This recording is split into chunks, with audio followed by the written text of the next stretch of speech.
Hi friends, സാപ്പിഡിയ മലയാളത്തിൻ്റെ ഏറ്റവും പുതിയൊരു വീഡിയോയിലേക്ക് എല്ലാവർക്കും സ്വാഗതം. ഇന്നത്തെ വീഡിയോ OTT അപ്ഡേറ്റുകളാണ്.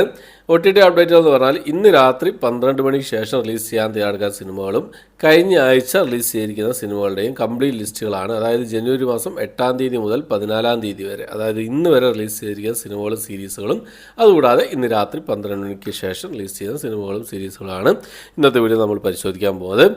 ആദ്യം തന്നെ നമുക്ക് ഇന്ന് രാത്രി 12 മണിക്ക് ശേഷം റിലീസ് ചെയ്യുന്ന സിനിമകൾ ഏതൊക്കെ നോക്കാം.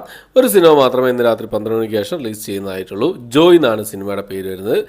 തമിഴ് റൊമാൻറ്റിക് ഡ്രാമ വിഭാഗത്തിൽപ്പെടുന്ന സിനിമയാണ്. ഡിസ്നി പ്ലസ് ഹോട്ട്സ്റ്റാർ വഴി ഈ ഒരു സിനിമ തമിഴ് ഭാഷ കൂടാതെ തെലുങ്ക്, മലയാളം, കന്നഡ ഭാഷകളായിട്ട് ഇന്ന് രാത്രി 12 മണിക്ക് ശേഷം റിലീസ് ചെയ്യുന്നതാണ്.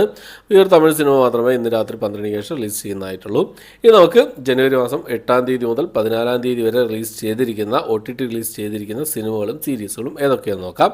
ഒന്നാമത്തെ സിനിമ ഒരു ആനിമേഷൻ ആക്ഷൻ അഡ്വഞ്ചർ വിഭാഗത്തിൽപ്പെടുന്ന ഒരു മൂവിയാണ്. ഒരു ഇംഗ്ലീഷ് മൂവിയാണ്. DCയുടെ justice league crisis on infinite earth part 1 എന്ന് പറഞ്ഞ സിനിമ ബുക്ക് മൈ ഷോസ് വഴി ഈ ഒരു സിനിമ ഇംഗ്ലീഷ് ഭാഷ മാത്രമായിട്ട് അവൈലബിൾ ആണ്. അടുത്തൊരു ഇംഗ്ലീഷ് ആക്ഷൻ മൂവിയാണ്. വൺ മോർ ഷോട്ട് എന്നാണ് സിനിമയുടെ പേര് വരുന്നത്. ആമസോൺ പ്രൈം വഴി ബുക്ക് മൈ ഷോസ് വഴി ഒരു സിനിമ ഇപ്പോൾ അവൈലബിൾ ആണ്. ഇംഗ്ലീഷ് ഭാഷ മാത്രമേ അവൈലബിൾ ആയിട്ടുള്ളൂ. അടുത്തൊരു ഹിന്ദി ഡ്രാമ വിഭാഗത്തിൽപ്പെടുന്ന സിനിമയാണ്. ഗുത്ലി ലഡു എന്നാണ് സിനിമയുടെ പേര് വരുന്നത്. ആമസോൺ പ്രൈം വഴിയാണ് ഈ ഒരു സിനിമ റിലീസ് ചെയ്തിട്ടുള്ളത്.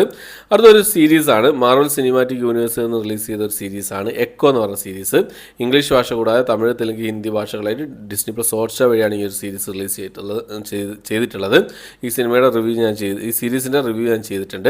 ഓക്കെ, അടുത്തത് ഒരു ജാപ്പനീസ് മൂവിയാണ്. ഒരു ആക്ഷൻ അഡ്വഞ്ചർ വാർ വിഭാഗത്തിൽപ്പെടുന്ന സിനിമയാണ്. Kingdom 3 the flame off fate എന്ന സിനിമ. ഈ ഒരു സിനിമ ഇപ്പോൾ മുതൽ നെറ്റ്ഫ്ലിക്സ് വഴി അവൈലബിൾ ആണ്.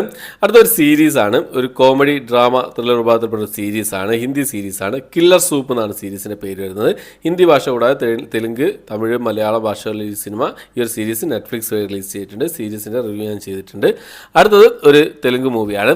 കൊട്ട ബൊമ്മാലി PS എന്നാണ് സിനിമയുടെ പേര് വരുന്നത്. നായാട്ട് എന്ന മലയാള സിനിമയുടെ ഒഫീഷ്യൽ റീമേക്കാണ് ഈ ഒരു സിനിമ. ആഹാ തെലുങ്ക് വഴിയാണ് ഈ ഒരു സിനിമ അവൈലബിൾ ആയിട്ടുള്ളത്. അടുത്തത് ഒരു ഇംഗ്ലീഷ് മൂവിയാണ്. Mission impossible dread recording part 1 എന്നാണ് സിനിമയുടെ പേര് വരുന്നത്. ആമസോൺ പ്രൈമിലും ബുക്ക് മൈ ഷോസിലായിട്ട് ഈ ഒരു സിനിമ മൾട്ടി ഓഡിയോയിൽ അവൈലബിൾ ആണ്. തമിഴ്, തെലുങ്ക്, ഹിന്ദി, ഇംഗ്ലീഷ് ഭാഷകളിൽ അവൈലബിൾ ആണ്. അടുത്തൊരു തെലുങ്ക് മൂവിയാണ്. അജയ് ഗഡു എന്നാണ് സിനിമയുടെ പേര് വരുന്നത്. സീഫ വഴിയാണ് ഈ ഒരു സിനിമ റിലീസ് ചെയ്തിട്ടുള്ളത്. അടുത്തൊരു സീരീസാണ്. ഒരു തമിഴ് സീരീസാണ്. ചേരൻസ് ജേണി എന്നാണ് സീരീസിൻ്റെ പേര് വരുന്നത്. ഒരു ഡ്രാമ വിഭാഗത്തിൽപ്പെടുന്ന സീരീസാണ്. തമിഴ് ഭാഷ കൂടാതെ തെലുങ്ക്, ഹിന്ദി, മലയാളം, കന്നഡ ഭാഷകളായിട്ട് സോണി ലിവിലാണ് ഈ ഒരു സീരീസ് അവൈലബിൾ ആയിട്ടുള്ളത്. അടുത്ത ഒരു ഇംഗ്ലീഷ് മൂവിയാണ്. ലിഫ്റ്റ് എന്നാണ് സിനിമയുടെ പേര് വരുന്നത്. നെറ്റ്ഫ്ലിക്സ് വഴി ഒരു സിനിമ അവൈലബിൾ ആണ്. അടുത്തത് ഒരു ഇംഗ്ലീഷ് മൂവിയാണ്. റോൾ പ്ലേ എന്നാണ് സിനിമയുടെ പേര് വരുന്നത്. ആമസോൺ പ്രൈം വഴി ഈ ഒരു സിനിമ ഇംഗ്ലീഷ് ഭാഷയിൽ, ഹിന്ദി ഭാഷയിൽ അവൈലബിൾ ആണ്. അടുത്തൊരു തമിഴ് മൂവിയാണ്. സെവപ്പി എന്നാണ് സിനിമയുടെ പേര് വരുന്നത്. ഡ്രാമ വിഭാഗത്തിൽപ്പെടുന്ന സിനിമയാണ്. ആഹാ തമിഴ് വഴിയാണ് ഈ ഒരു സിനിമ റിലീസ് ചെയ്തിട്ടുള്ളത്. അടുത്തത് റൊമാൻറ്റിക് കോമഡി ഡ്രാമ വിഭാഗത്തിൽപ്പെടുന്ന തെലുങ്ക് മൂവിയാണ്. ലിംഗോച്ച എന്നാണ് സിനിമയുടെ പേര് വരുന്നത്. ആഹാ തെലുങ്ക് വഴിയാണ് ഈ ഒരു സിനിമ റിലീസ് ചെയ്തിട്ടുള്ളത്. അടുത്ത മലയാളത്തിൽ നിന്നും റിലീസ് ചെയ്ത സിനിമയാണ്. ജോജു ജോർജും കല്യാണി പ്രിയദർശനും ഒക്കെ പ്രധാന വേഷം കൈകാര്യം ആന്റണി എന്ന സിനിമ. ആമസോൺ പ്രൈമിലാണ് ഈ ഒരു സിനിമ റിലീസ് ചെയ്തിട്ടുള്ളത്. അടുത്തൊരു മലയാള സിനിമയാണ്. മലയാളം ത്രില്ലർ മൂവിയാണ്. കാളിദാസ്, ജയറാം, നമിത പ്രമോദ്, റബ മോണിക്ക എന്നിവരൊക്കെ പ്രധാന വേഷം കൈകാര്യം ചെയ്ത സിനിമയാണ്. രജനി എന്ന് പറഞ്ഞ സിനിമ. ഈ ഒരു സിനിമ ആമസോൺ പ്രൈമിൽ ഇപ്പോൾ അവൈലബിൾ ആണ്. അടുത്തൊരു തെലുങ്ക് മൂവിയാണ്. ഡബിൾ എന്നാണ് സിനിമയുടെ പേര് വരുന്നത്. തെലുങ്ക് ഭാഷ കൂടാതെ തമിഴ് ഭാഷയിലും ഈ ഒരു സിനിമ ആമസോൺ പ്രൈമിൽ ഇപ്പോൾ മുതൽ അവൈലബിൾ ആണ്.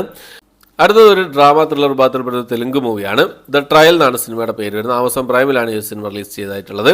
അടുത്തൊരു ഇംഗ്ലീഷ് മൂവിയാണ്. നെപ്പോളിയൻ എന്നാണ് സിനിമയുടെ പേര് വരുന്നത്. ഒരു അഡ്വഞ്ചർ മൂവിയാണ്. അപ്പോൾ ഈ ഒരു സിനിമ ഇംഗ്ലീഷ് ഭാഷ കൂടാതെ ഹിന്ദി ഭാഷയിലും അവൈലബിൾ ആണ്. ആമസോൺ പ്രൈമിലും ബുക്ക് മൈ ഷോസിലാണ് അവൈലബിൾ ആയിട്ടുള്ളത്.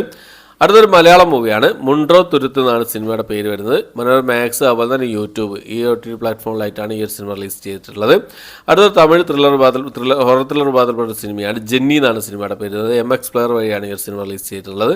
അടുത്തൊരു തമിഴ് സിനിമയാണ്. തമിഴ് മിസ്റ്ററി ഡ്രാമ ത്രില്ലർ വിഭാഗത്തിൽപ്പെട്ട സിനിമയാണ്. ചില നൊടികളിൽ നിന്നാണ് സിനിമയുടെ പേര് വരുന്നത്. ഈ ഒരു സിനിമ ആമസോൺ പ്രൈമിലാണ്, തമിഴ് സിനിമയാണ്. ആമസോൺ പ്രൈമിലാണ് അവൈലബിൾ ആയിട്ടുള്ളത്.